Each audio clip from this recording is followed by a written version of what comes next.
You didn't bring me here to offer career advice, but I did get some good advice once from a SHEEO who told Richard Jarvis. Some of you may remember Richard. He's still around at UTEP, I believe, former chancellor of the Nevada system. He told me once that the key to success in this job was setting low expectations.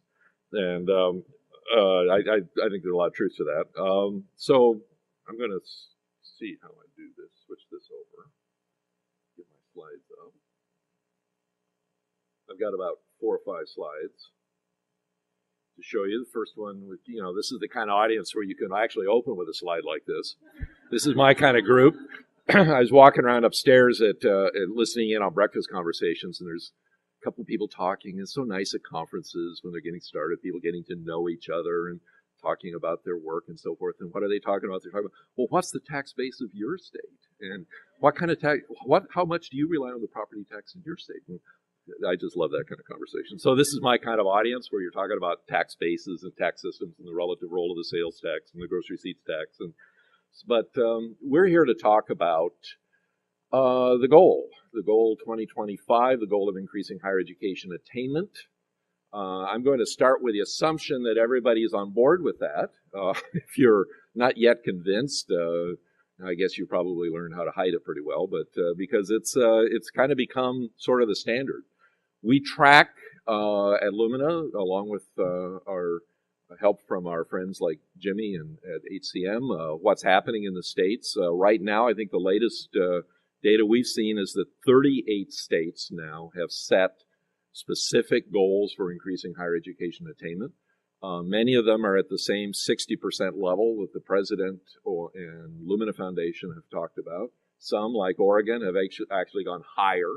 I believe their attainment goal is the highest one still, which is at 80% when you actually track it. Some are at 55, whatever. I don't care what the actual number is, although Dennis and Patrick are going to be reporting later in the meeting about everything that is, in fact, going on with these goals. But it's very clear that the national agenda around higher education right now is very much focused on this need to increase higher education attainment. And I'm just going to show one slide because I know you are called upon constantly to explain this, to talk about what is attainment, first of all. How is attainment different from completion and all of these other issues? Why is it necessary to increase attainment, to continue to bring people on board? I always like to share the latest things that we found. This is not that new. This is now about 6 or 8 months old, I think. But it's from our good friends at Georgetown, Tony Carnevale and his colleagues, who continue to crank out this amazing data. If you haven't seen this chart, this little slide here, this is the best thing I've seen in the last couple of years about why increasing attainment is important. It's from one of their recent reports.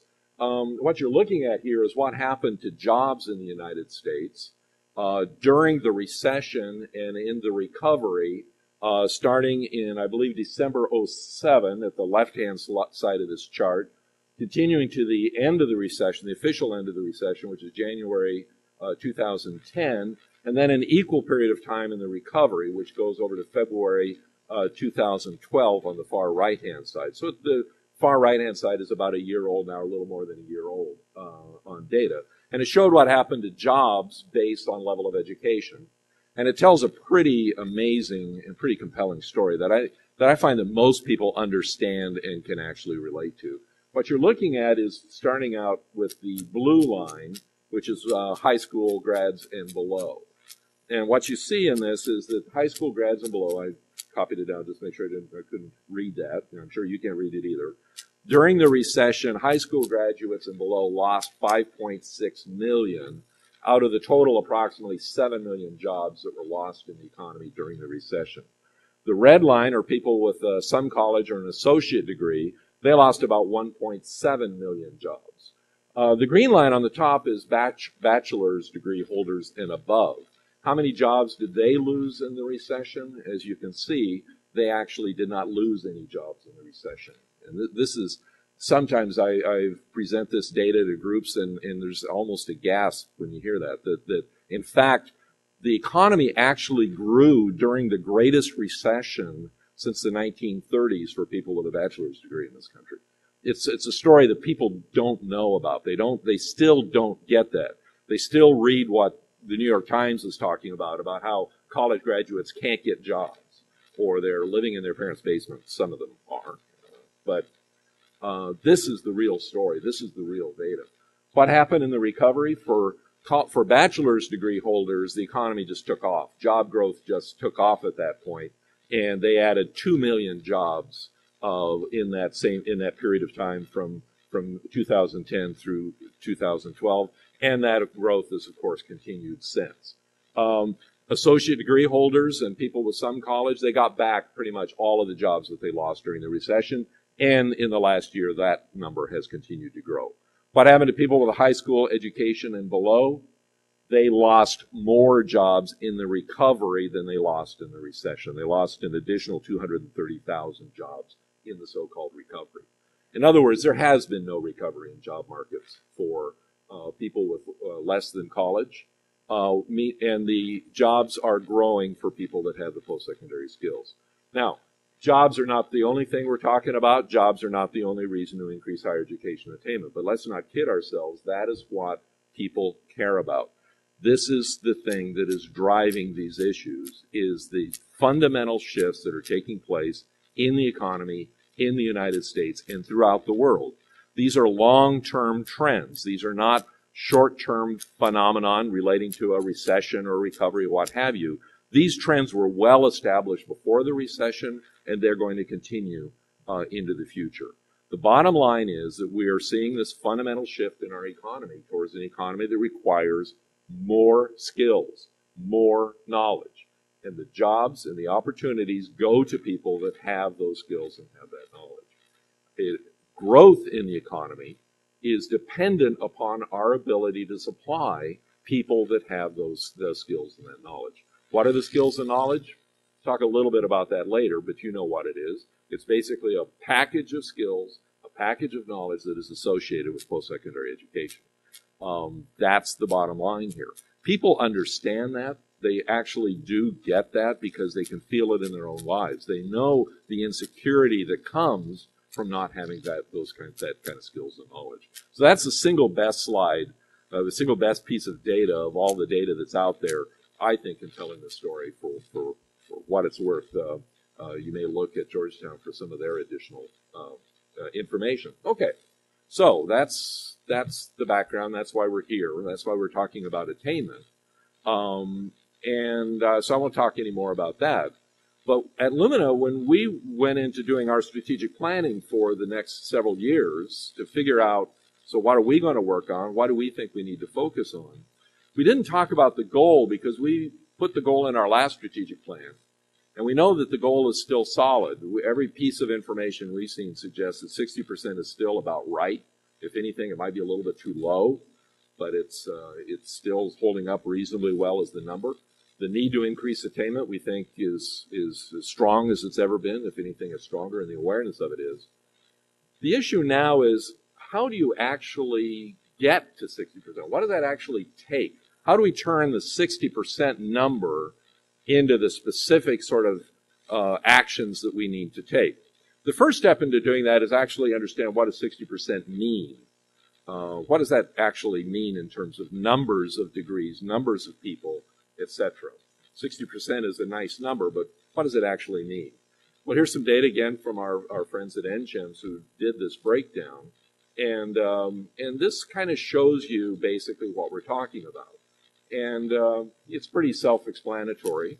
60% attainment in 2025 means approximately 103 million, degree holders out of an adult population of about 171 or 172 million people. That's a simple mathematical calculation. The good news is 37 million of those degrees have already been produced. These are people that already have them and are going to still be in the workforce in 2025. A surprising number of new college graduates will immigrate to the United States. We can expect, if historical patterns continue, that we'll get about 4.5 million college graduates through immigration, which is kind of a higher number than I think a lot of people realize. But it still leaves a gap. It means that we have to produce 61 million college credentials between now and 2025 to reach the 60% level. if we keep producing them at the rate we've been producing them, which is a pretty steady rate, it's been a pretty steady rate for a long time, we can expect to produce about 38 million of those degrees. That leaves a gap of about 23 million post-secondary degrees, certificates, credentials, high-value credentials that represent post-secondary skills and knowledge. 23 million. And the issue for us is, how do you produce 23 million post-secondary credentials? How are we going to do that? That's the issue. That's the question. How do we close that gap? And it gives you a sense, literally, of what the scale is. Now, 23 million. When we started thinking about that number, we kind of started to realize there's several different ways of looking at that and thinking about it. It's almost like 23 million is like in Jeopardy. It's like the answer to a series of questions. So what's the question? We found 3 questions that helped us in sort of framing what we thought we needed to focus on. The first question was, who are the 23 million people? Who are they? Literally, who's going to get all those post-secondary credentials? The second question was, what are the 23 million credentials? What are they? What fields are they in? What level are they? What do they represent in terms of skills, knowledge, and learning? And the last question was, how? How do you produce 23 million degrees? How are we going to do this?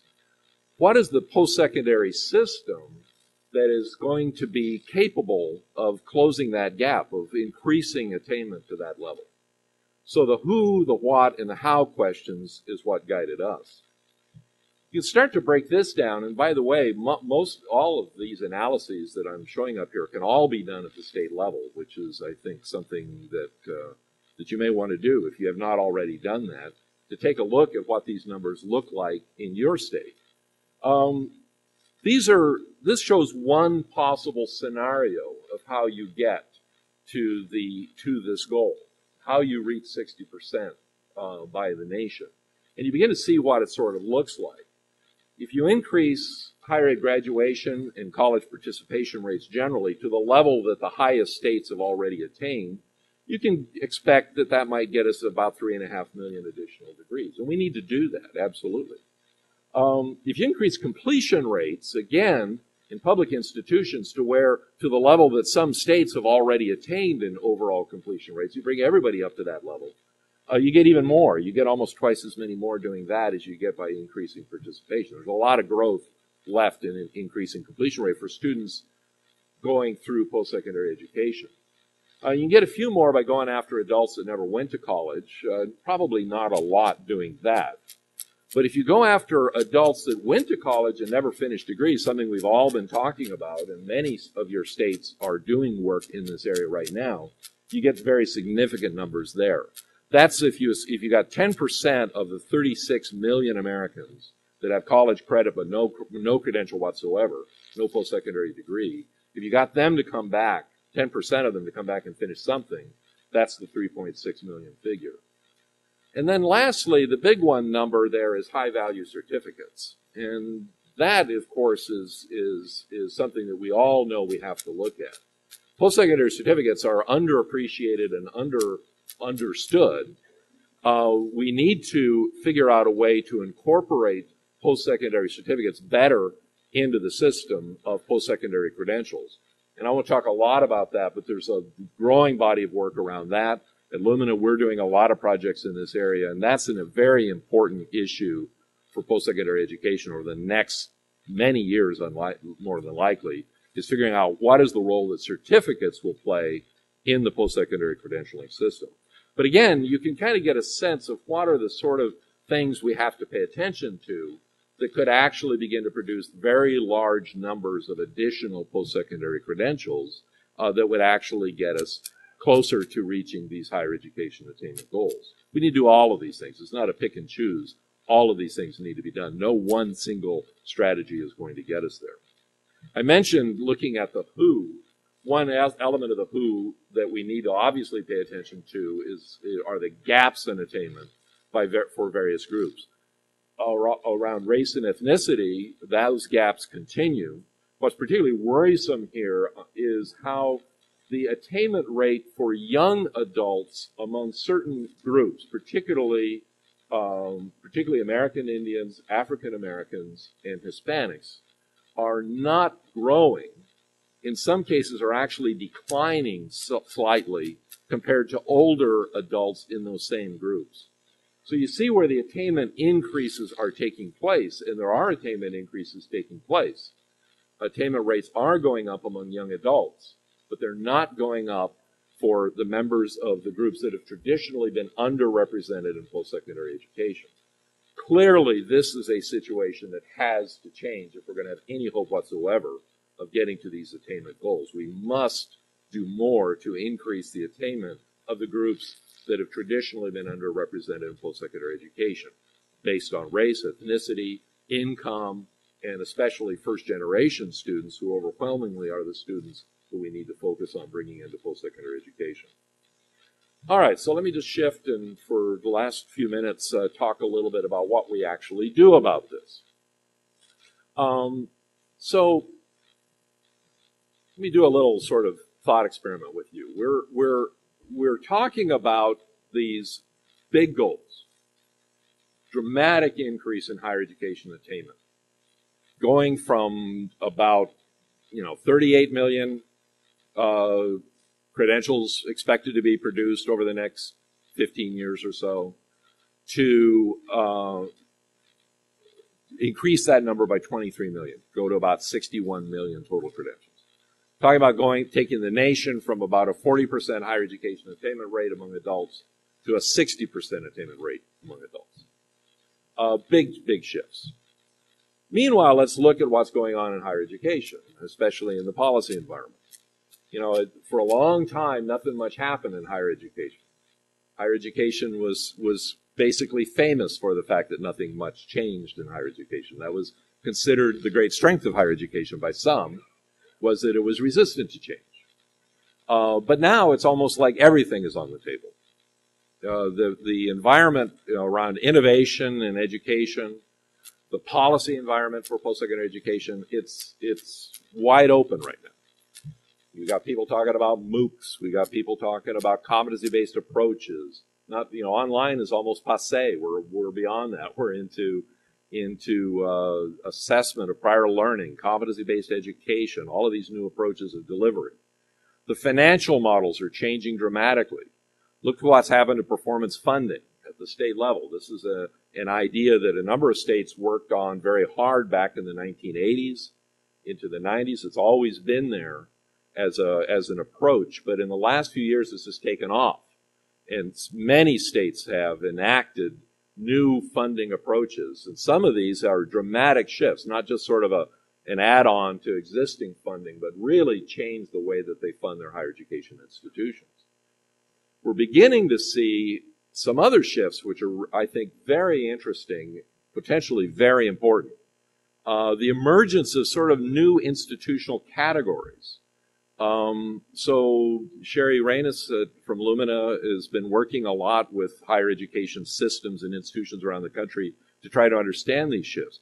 I'm sure many of you have heard of the new American university model that Arizona State and Michael Crow have proposed. And now there's a group of institutions that have endorsed this approach, and they're calling it the next American university, and are committed to working on developing this model. What is this model? The model is an interesting one because they say as research universities, the route forward for them in this environment, this fiscal environment, of course in Arizona, there's no worse financial climate for higher education anywhere in the country than in Arizona. These institutions, these research universities have said the route forward for them in this environment is to grow their way out of it. That's a huge shift. Many of our institutions have been working for the last decade or more to say the way to deal with this environment is to contract, to focus on the core, to become more selective, to raise standards so that they can raise tuition and they can keep a viable financial model going that way. Now we're seeing a group of institutions that are saying, no, we reject that approach. We believe we need to grow out of this. We need to define ourselves by who we include in our institutions. We want to be inclusive institutions growing to serve our regions and maintain our research mission as well. That's a very, very interesting approach. To me, I think that's something actually quite new and I think quite important. We're seeing community colleges beginning to develop very new approaches to the packaging of educational programs, things like these accelerated associate degree programs, in some cases being started as standalone institutions, or at least independent programs with a separate identity. Missouri is an example we cite. We've done a lot of work with Central Missouri and their innovation campus. The state of Missouri has been very involved in that effort as well. There's a number of those. There's Indiana is doing this as well. Many states are doing this. These are very interesting models, and they're worthy of exploration, and they're probably worthy of significant expansion. So we're beginning to see some real innovation happening around higher education, not just in some of the sort of glamorous things like MOOCs, but literally within public systems as well. So how do we make sense out of this environment, and how does state policy need to adapt to this environment and, in fact, help to support it and, in some ways, even lead the movement towards a new type of higher education system, one that builds on the strengths of our current system but expands it in the ways it needs to be expanded to reach much higher levels of attainment. So we're playing with defining at Lumina what we think the state policy agenda is, just for the sake of kind of clarifying our own work and our work with partners and the messaging that we do around these issues. So I want to put out some of these ideas in front of you. These are still very much in draft form. Nothing here has been officially adopted. In fact, I'll be talking to our board about this next week around some of these ideas. We've had some early conversations with them around this. But this is beginning the way we think the issues are beginning to sort of crystallize around what the state policy agenda is. The first big issue, we think, is this one of assuring the quality of student outcomes in completion and learning. Now, that's a carefully worded phrase. It's got a lot of stuff thrown into it. So let me break it down a little bit. The completion agenda is clearly one that almost all states are now involved in. We understand the need for higher education systems to significantly improve completion rates. The completion agenda and all that's involved in increasing completion is one I won't go into length about here, but suffice it to say, there is still a lot of work left to be done around improving completion, and the completion agenda is very, very important. But beyond setting goals, beyond developing plans and strategies for increasing completion, improving the numbers of students, increasing the numbers of students who not just go to college, but actually complete college, finish with a credential, one issue that we think is really starting to grow in importance is this issue of what is the meaning of all of those credentials.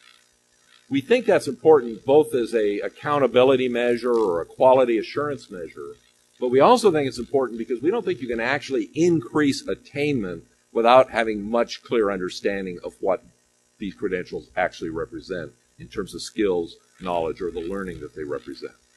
These new students who need to come into higher education need to understand what is the pathway that they're embarking on, not just in terms of a set of credit accumulation or pathways through institutions, but in fact in terms of a learning pathway that they're going to be on.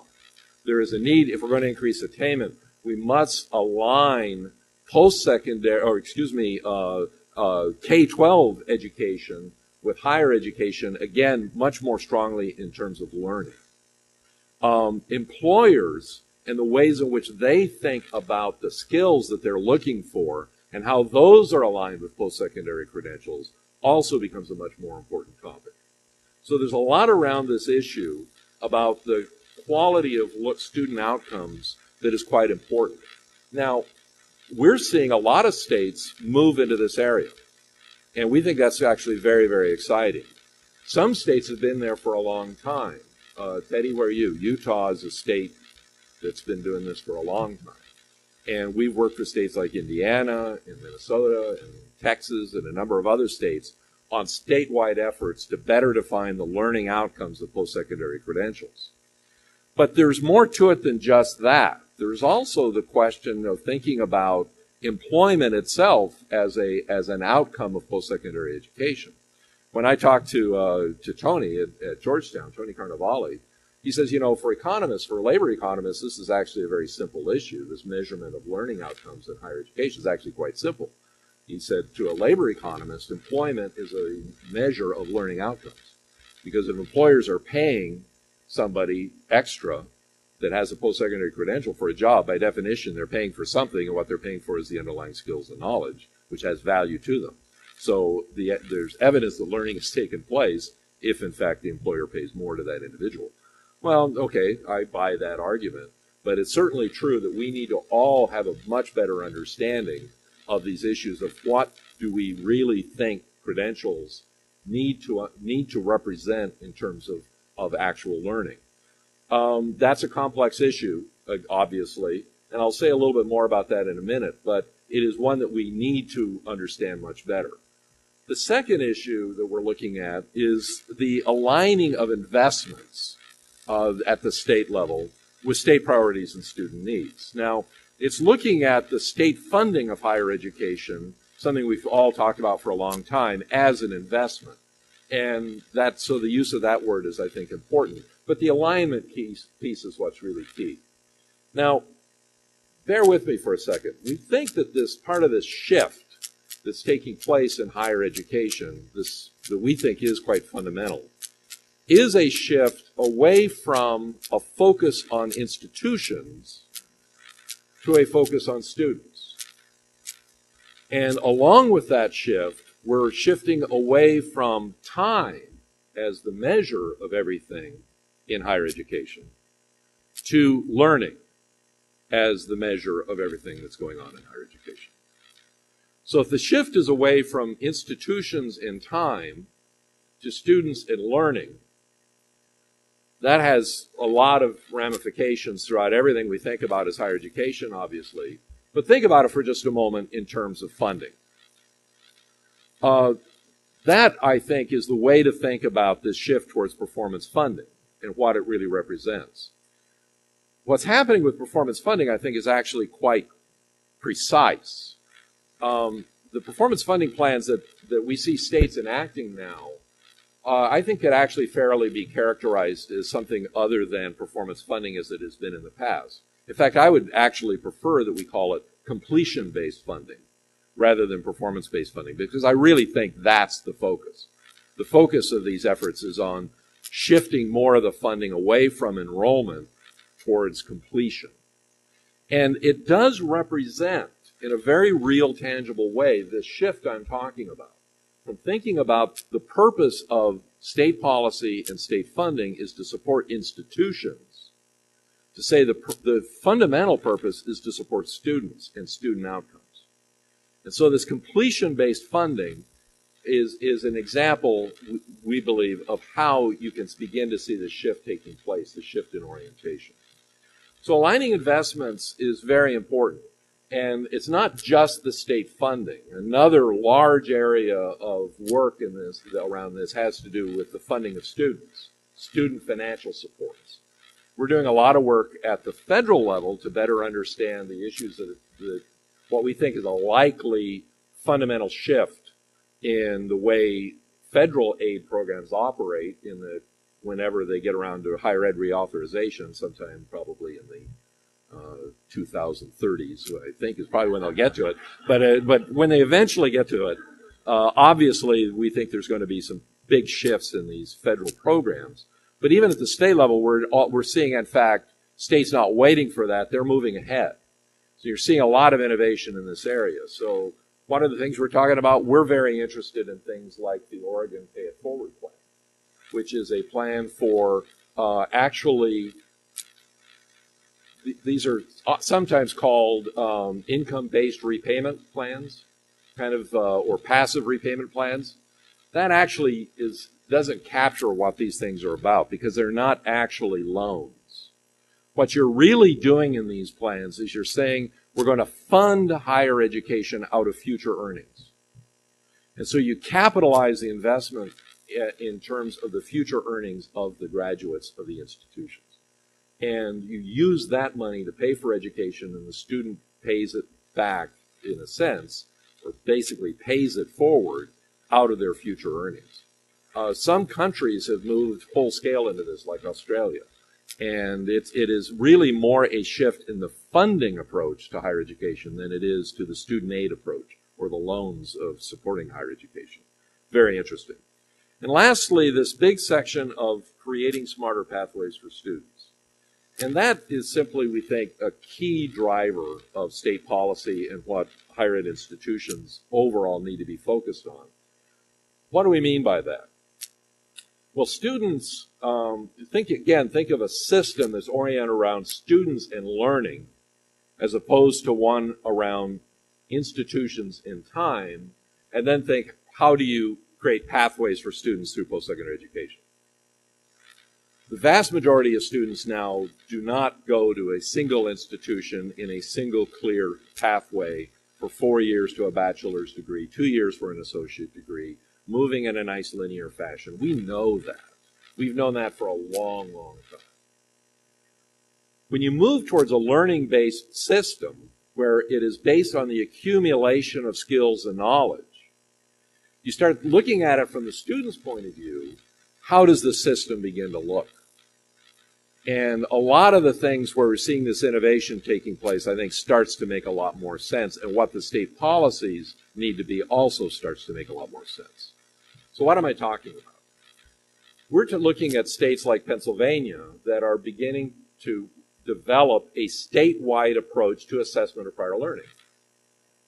Now, why is assessment of prior learning important? Well, because you've got a lot of people out there who have knowledge and skills and learning, and it is in everybody's interest to recognize that learning as best we can so that those students have a foundation upon which they can move forward. When you move towards focusing on completion and not towards generation of credits, you want to capture all that learning because it gives you a foundation you can build on. We believe one of the major ways to get into this area is to look at the experience of young veterans coming out of the military service with significant skills, significant experience. And we know too often the story of what happens to these young people when they come into our post-secondary system. And they're told they have to start at ground zero, they have to start with the freshmen, they have to take courses over. All right. There are programs for them. The ACE has an excellent program. Many states have programs to do some assessment or to give credit for some of their military training and other educational experiences that they've gotten in the military so that they can move forward, and those programs are great. But all too often, it's not put together in sort of a comprehensive package, so people really know where they stand and are able to move forward more rapidly. The same is true, of course, for millions of displaced workers. For that very large population, 38 million Americans with some college but no credential. Figuring out how do you help those people understand what they've got so that they can move forward is a key strategy for driving towards increased attainment. Now, Pennsylvania's approach and some others is to look at this and say, well, our current approach is to go campus by campus by campus, train faculty to do this, let each institution decide what they're going to do around this. But does it perhaps in some places make more sense to figure out how to do this on a statewide basis, to make the investments on a statewide basis, to develop the expertise, the competence, the skills that are necessary to do that, but also build the capacity in one place as opposed to trying to build it in all these different places, knowing that you're likely to get a less quality, less comprehensive approach as a result of that. So that's one example of building these pathways for students around learning and how it is even today being translated into policy action at the state level. So another is competency-based education. So we know now that we're up to, I believe it's 5 or 6 states that have added Western Governors University to their public higher education systems. Indiana was the first, Washington, Texas, Tennessee, Florida, I believe, has done it. I think somebody else has done it, and I know some other states are looking at it. So you're beginning to see competency-based education becoming a part of public state higher education systems in a very tangible way. WGU is not the only approach to competency-based education, of course. There are many institutions that are looking at it as well. But again, you're looking at a very different sort of model here. Different financing approaches, different ways of treating students, different pathways for students, different ways to engage employers. It's a very exciting model. It's got huge opportunities for large numbers of students, particularly adults, to get good quality education this approach in ways that make more sense to them. How do we think about bringing these competency-based approaches as part of a comprehensive public education system? I think that things like WGU is, in the way states are approaching WGU, is sort of opening the window into how we might think about states doing this on a much more solid basis in the future. By the way, we think one of the big problems towards doing this is that the financial model for competency-based education is so fundamentally different than it is for traditional delivery and poorly understood. So at Lumina, we're doing work, and we would like to work with a number of you around actually understanding what are the business and financial models that are going to actually sustain this type of education into the future. Christine Marston, sitting over there, is working on that at Lumina, so we'll take the opportunity to talk to her when you have a chance at this conference. But the pathways also relate to things like this old bugaboo of how do you make sure that every credit counts? That students in community colleges that get credits make sure that every last one of those credits count. The time for prevarication on that is past. This is something that simply has to be solved. And some states have solved that issue. And there's no longer an excuse for states that have not solved that issue to not solve it. It is simply essential that that be taken care of. And we now know how to do that if we have the will to do it. When you shift towards outcomes-based funding, you create a lot more incentives for that kind of thing to happen. And we're already beginning to see that happen. I could trade some anecdotes with you about how that's beginning to sink in. People are saying, oh my gosh, wait a minute. We need to accept all those credits now. That actually gets us more money if we accept them. We've been turning them all down, but now we need to accept them. So, that's a win-win for everybody. So, I'm going to quit there. Just kind of summarize. This is a very, very strange world we're living in. I hear some people talk about disruptive innovation sometimes as if it's something that they can control. We said this around, I heard some people around Lumina talk about this during strategic planning. They say things like, we need some disruptive innovation. That's what we need to do. How do we figure out how we can introduce disruptive innovation? And I kept saying, no. Disruptive innovation is the 2x4 that hits you across the back of the head that you never saw coming. And we're, in the foundation world, are just as susceptible to disruptive innovation as anybody else. And so you constantly have to be looking over your shoulder to see what's coming at you.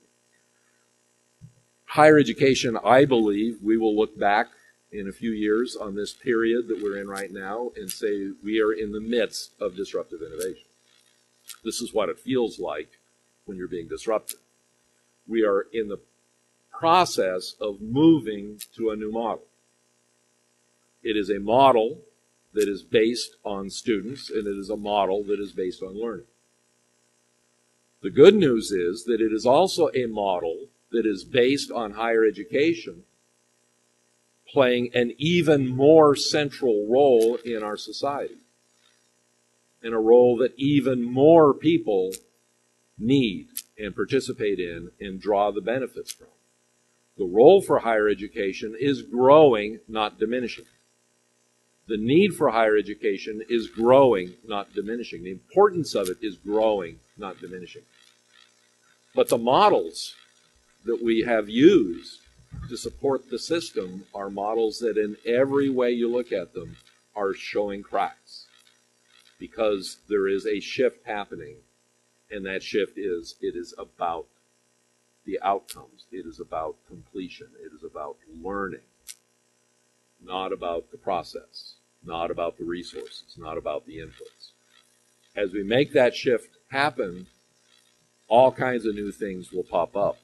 I think we're beginning to understand at least the broad parameters of what this new system will look like. And I think we're beginning to make sense out of what the agenda is that we need to be working on. I look around the country, I see states doing all sorts of interesting things. We want to continue to work with you, we want to support you, and we want to use you as the laboratories for innovation in this environment. Let me stop there. Thanks.